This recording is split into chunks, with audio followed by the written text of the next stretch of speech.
En Côte d'Ivoire, des cadres du Parti démocratique de Côte d'Ivoire de l'ancien président Henri Konan Bédié l'ont appelé samedi à briguer la présidence en 2020. C'était au cours d'un hommage national à Yamoussoukro. Au moins 252 migrants qui tentaient de rejoindre l'Europe par la mer ont été secourus samedi. Les gardes-côtes libyens ont opéré lors de 2 opérations distinctes.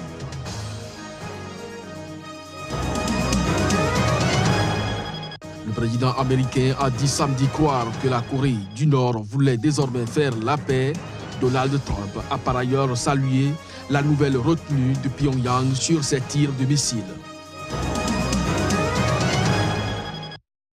C'était là le sommaire du journal. Mesdames, Messieurs, bonjour et bienvenue dans cette édition. Des cadres du Parti démocratique de Côte d'Ivoire, PDCI, de l'ancien président Henri Konan Bédié l'ont appelé samedi à briguer la présidentielle en 2020.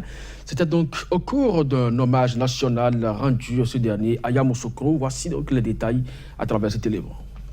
Les militants du Parti démocratique de Côte d'Ivoire, PDCI, exhortent Henri Konan Bédié à briguer la présidence en 2020. Considérant que le président du parti est le meilleur militant actif du PDCI, le réseau des cadres demande à l'ancien président ivoirien d'être disponible aux sollicitations des Ivoiriens pour gouverner la Côte d'Ivoire. Ancien ministre, Henri Konan Bédié, alors président de l'Assemblée nationale, est devenu président de la République en 1993 à la mort d'Houphouët-Boigny. Élu en 1995, il a été renversé 4 ans plus tard par un coup d'État. Surnommé HKB, Bédié était un des principaux ennemis politiques de l'actuel président Alassane Ouattara. Il a ensuite accepté de le soutenir au 2e tour de la présidentielle de 2010 et lors de la crise ivoirienne de 2010-2011 qui a suivi, puis au moment de sa réélection en 2016. La course à la succession du président Ouattara est déjà ouverte. Son 2e quinquennat s'achève en 2020. Au moins 252 migrants qui tentaient de rejoindre l'Europe par la mer ont été secourus samedi. Les gardes-côtes libyens ont opéré lors de 2 opérations distinctes. 140 migrants, dont 14 femmes et 4 enfants, avaient été récupérés sur une embarcation à 16 000 marins au nord de Zaouïa. Ils ont été ramenés à la base navale de Tripoli avant d'être transférés vers un centre de rétention, à en croire un officier de la marine.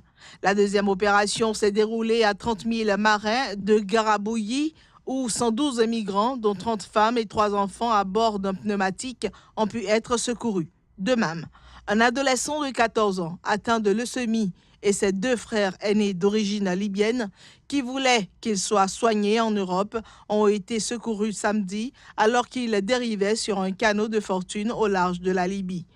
L'opération s'est déroulée samedi. En effet, il semble que le moteur de leur canot soit tombé en panne. Selon le ministère de l'Intérieur, l'Italie a vu débarquer 5 457 migrants depuis le 1er janvier, soit 65% de moins que l'an dernier à la même période. Depuis la fin du régime de Mouammar Kadhafi, la Libye est en effet devenue une plaque tournante pour des centaines de milliers de migrants d'Afrique subsaharienne cherchant à rallier l'Italie, dont les côtes ne sont qu'à environ 300 km de celles de l'ouest libyen. Réélection dimanche à la tête du Front national de Marine Le Pen. La leader de l'opposition prend ainsi départ pour un 3e mandat comme prévu, ce qui abolit du coup le titre de président d'honneur jusqu'alors occupé par son cofondateur historique Jean-Marie Le Pen. Reportage. Le parti français d'extrême droite, Front national, a réélu dimanche à sa tête Marine Le Pen pour un 3e mandat. À 49 ans, la seule candidate a recueilli 100% des suffrages exprimés. Il y a eu 2,87% de bulletins blancs ou nuls. Les quelques 1500 militants présents au congrès du parti à Lille ont par ailleurs approuvé à 79,7% des voix exprimées les nouveaux statuts supprimant la présidence d'honneur.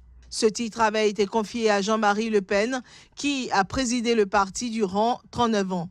En raison de ses propos polémiques répétés sur la Shoah, le fondateur du FN avait déjà été exclu du parti en 2015 par sa fille, qui lui a succédé à la présidence en 2011. L'exclusion de Jean-Marie Le Pen avait donné lieu à une longue bataille judiciaire entre le père et la fille. Samedi, le patriarche, qui jouit encore d'une grande popularité parmi les sympathisants du FN, ne s'est pas rendu au Congrès. Il a préféré passer son samedi à dédicacer dans une librairie parisienne ses mémoires dont le succès a entraîné un retirage.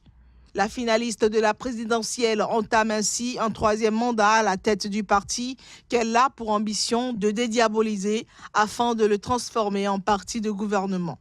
Pour parachever cette stratégie, Marine Le Pen devrait proposer aux militants un nouveau nom du parti. Le président américain a dit samedi croire que la Corée du Nord voulait désormais faire la paix. Donald Trump a par ailleurs salué la nouvelle retenue de Pyongyang sur ses tirs de missiles. Les tensions semblent s'apaiser entre les États-Unis et la Corée du Nord. C'est du moins ce que laissent penser les propos du président américain Donald Trump. I wouldn't say Japan was thrilled, missiles flying over Japan. Je ne dirais pas que le Japon était ravi des missiles au-dessus du Japon. Ils sont très contents de ce que je fais. Qui d'autre pourrait le faire? Ils n'enverront pas de missiles. Pensez-y, ils n'envoient pas de missiles. Je le crois vraiment. Je pense qu'ils veulent faire la paix. Je pense qu'il est temps et que nous avons fait preuve d'une grande force.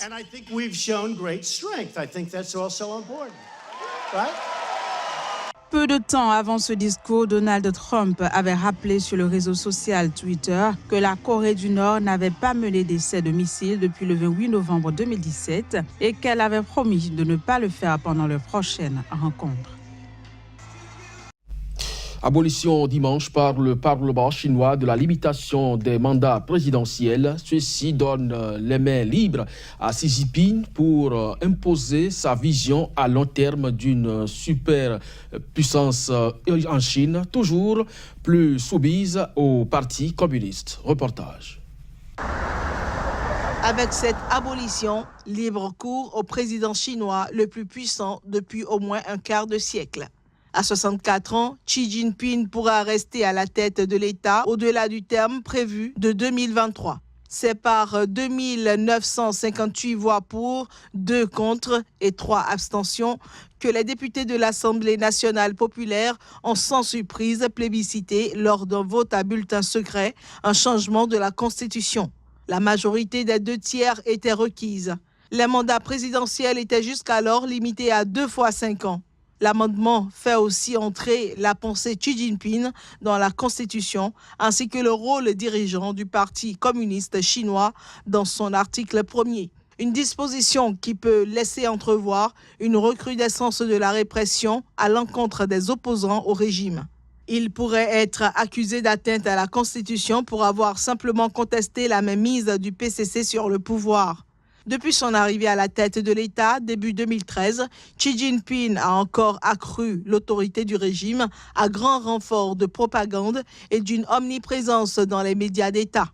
Mais sans concession aux libertés individuelles, une loi réprime sévèrement la dissidence sur Internet et des défenseurs de droits de l'homme ont été condamnés à de lourdes peines. 200 km, c'est la longueur de l'énorme drapeau déployé par la Bolivie entre La Paz et Oruro, un symbole de ses revendications face donc au Chili pour obtenir un accès à la mer.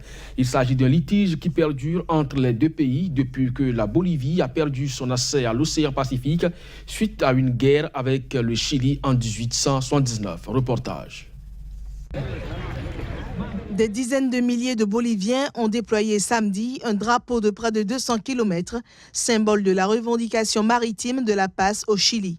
Une action en prélude aux plaidoiries sur ce différend à La Haye. Le président Evo Morales a salué l'événement baptisé Bannière de la revendication maritime. L'autorité a souligné que le déploiement du drapeau étendu est pour dire au monde entier que les Boliviens sont avec la vérité. Toutes et tous, nous faisons partie de ces générations qui n'ont jamais renoncé au but de récupérer un accès libre et souverain à l'océan Pacifique. Nous accordons la plus grande importance à la reprise de ces négociations pour la matérialisation d'un accès souverain à la mer pour la Bolivie. Nous sommes convaincus qu'un tel accès nous sera d'une très grande aide. para todos nuestros pueblos. La bannière de 3 mètres de large a été développée ces dernières semaines par des employés du secteur public, des syndicats paysans et indigènes et des étudiants. L'acte a eu lieu près d'une semaine après le début des plaidoiries devant la Cour pénale de justice de La Haye au sujet de la demande bolivienne contre le Chili pour un voyage à la mer. Emmanuel Macron s'est joint dimanche à une vingtaine de dirigeants venus d'Asie, d'Afrique et d'Océanie pour lancer officiellement l'Alliance solaire internationale, une coalition issue de la COP 21. Le président français a appelé à la mobilisation pour aider les pays les plus pauvres à mieux profiter de l'énergie solaire en suivant l'exemple de l'Inde. Reportage. La question d'énergie occupe une place importante dans cette visite de 3 jours car Emmanuel Macron et Narendra Modi inaugureront lundi une centrale solaire de 100 MW à Mirzapur. Les deux dirigeants ont évoqué le délicat projet de construction d'une centrale nucléaire de 6 réacteurs de type EPR à Jaitapur sur la côte ouest de l'Inde. Les travaux pourront débuter fin 2018 pour cette plus grande centrale nucléaire du monde. Nous visons 1 TW d'énergie solaire en 2030. Il faut pour cela 1 000 milliards de dollars de financement. Nous connaissons les obstacles, ils sont financiers, ils sont réglementaires, ils sont capacitaires. Nous devons donc les lever un par un avec méthode. Et j'annonce aujourd'hui que l'Agence française de développement consacrera 700 millions supplémentaires à cet engagement pour le solaire d'ici à 2022, portant ainsi notre engagement total à 1 milliard d'euros depuis son lancement. Mais pour atteindre l'objectif de 1 000 milliards de dollars nécessaire pour développer 1 TW d'énergie solaire d'ici 2030, nous avons besoin des investisseurs privés. C'est pourquoi l'Inde, la France, la Banque mondiale et d'autres partenaires de l'Alliance solaire internationale travaillent à la mise en place d'un mécanisme commun de garantie au sein de l'Alliance solaire qui devra aboutir d'ici à la fin de l'année. Nous devons, par ce biais, réussir à mobiliser, au-delà des engagements de chacun sur le plan des États et des gouvernements, à mobiliser les investisseurs privés. En lançant l'Alliance solaire, Paris et New Delhi se présentent en pointe de la lutte contre le réchauffement climatique, en particulier après l'annonce du retrait des États-Unis de Donald Trump de l'accord de Paris de 2015. Mesdames et messieurs, ce sera donc tout pour cette édition. Merci à vous de nous avoir suivis. L'actualité se poursuit sur Sika et ses différents sites. Très bonne suite de programmes donc sur nos antennes et à très bientôt.